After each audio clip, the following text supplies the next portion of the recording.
Hello everyone, my name is Abigail Kapitin Principe. I am a lecturer from Nanzan University.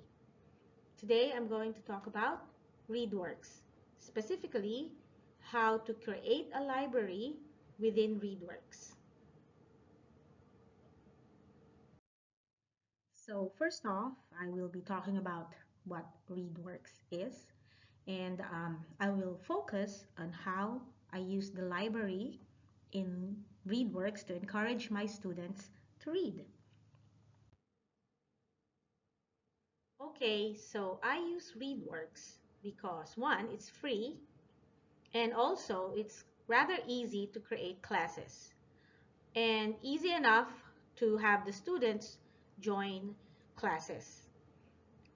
It should be remembered that ReadWorks is good for short stories and other reading passages depending on different topics. However, it is not good for book reports because ReadWorks does not have novels. Um, Other classic stories are available on ReadWorks, for example, The Gift of the Magi by O. Henry. I use ReadWorks mostly for guided reading, and if I want to give my students free reading time, they can go to their ReadWorks library and read any passage or article or any short story that they want for a specific number of minutes. So first, um, like everything else that is an online resource, create an educator account on ReadWorks, and if you already have one, just log in. So when you click on login, there's always two options showing up, student and educator parent. If you are going to create a class, then we choose educator parent. I highly recommend using Gmail when you're creating an educator account. Gmail is very useful because you can integrate ReadWorks with Google Classroom. So if in case you're using Google Classroom, using a Gmail account for your educator account on ReadWorks is highly recommended.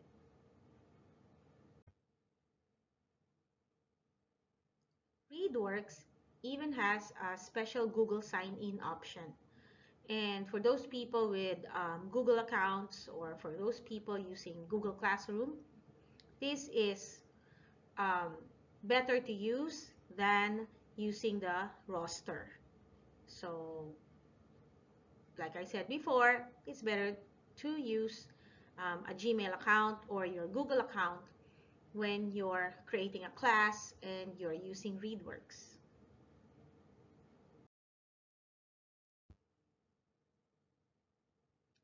When you have created an account on ReadWorks, it's time to create a class. So all you have to do is just click on create a class, and then ReadWorks will probably do it all for you.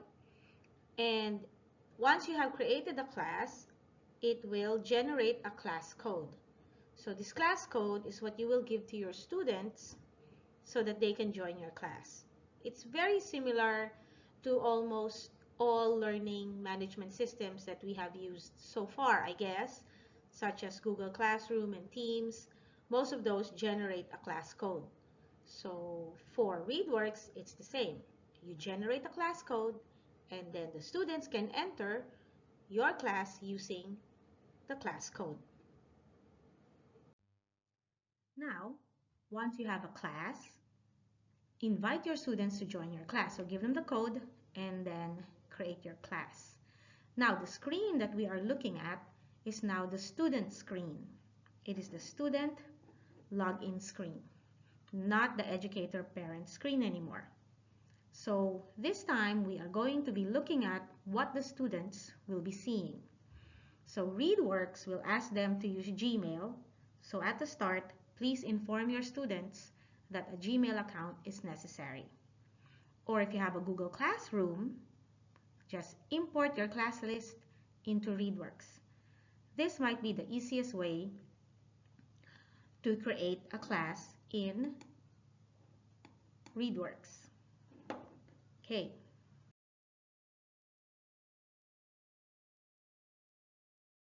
So next, again, this is the student screen.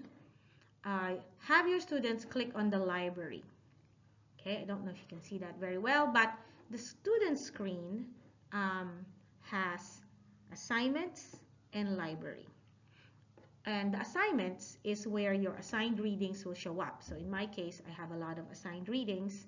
That is the page. So this is, for example, my students page, and the assignments will show up here. So at the moment, there are no assignments to do. Now, there's a library tab up there, and it's important that you tell the students that there's the library tab here. They click on it, and that's how they create their library. Now, once clicked, this page will pop up asking the students to choose topics for the library. They can choose any, or they can choose all, or they can choose just one. Also, they can change their topics anytime. Next, they also have the option to choose a theme. Okay, when I made this, I didn't really choose a theme. If you don't choose a theme, it'll just default into the blue colored ReadWorks background. The theme is limited to 6. Okay, this seems to be very popular for a lot of students. My personal preference would be this one. Now, the library has several features. It allows students to save their favorites, keep track of what they've read. They can also write a short note at the end of each reading passage. I tell my students to always write something at the end, either an opinion, a comment, or a question. And sometimes I tell them to write new words that they learned when they read the passage. So ReadWorks can also be used as a writing and vocabulary activity, so not just as a reading activity. So I like that. I always tell my students to write a note at the end of every passage that they read. Now this is how the library looks like after it's been set up. And like I said, it's the default. I didn't choose a theme. And there's me, the Welcome to Abby's Library. Usually it's the students' names. And then these are based on the topics that I chose earlier. So these are the passages generated by ReadWorks based on the topic that was chosen earlier. So each student might have totally different sets of reading passages because it's all based on their choices of topics. Now, how do we keep tabs of the students' reading progress? Educators can keep tabs on the reading progress of students quite easily with ReadWorks. So first, you go back to the teacher page, the educator page. You click on assignments in progress, and then you choose a class, test class for Nanzan FD seminar, and then you click on student progress. So still on keeping tabs, how do you check your students' progress when they have created their libraries on ReadWorks? So go back to the teacher screen. So now you're looking at the teacher screen. You click on assignments in progress, and then you choose which class, because you can make a lot of classes, a lot of different classes on ReadWorks. So choose the class you want to check up on, and you will see 4 pull-down menus there: assignments, class book of knowledge, reading mindset snapshot, and student progress. I don't use the class book of knowledge or nor the reading mindset snapshot. Actually, I don't use those two. I only use assignments and student progress. So when you click on student progress, you will see overall reading, reading passages, paired text, and article a day. I've hardly ever used paired text and article a day. I only use overall reading and reading passages. So those I use a lot. And then when you take a look at library passages read, that's where the number of passages that the students have read in their library, and then the number of words they have read in their library, that's where it shows up under library passages read. The other two are based on assignments I've given them. And then the last column there, the total passages read, that's the number of passages and the number of words that the students have read on ReadWorks. So it's a pretty good way of keeping tabs on their progress.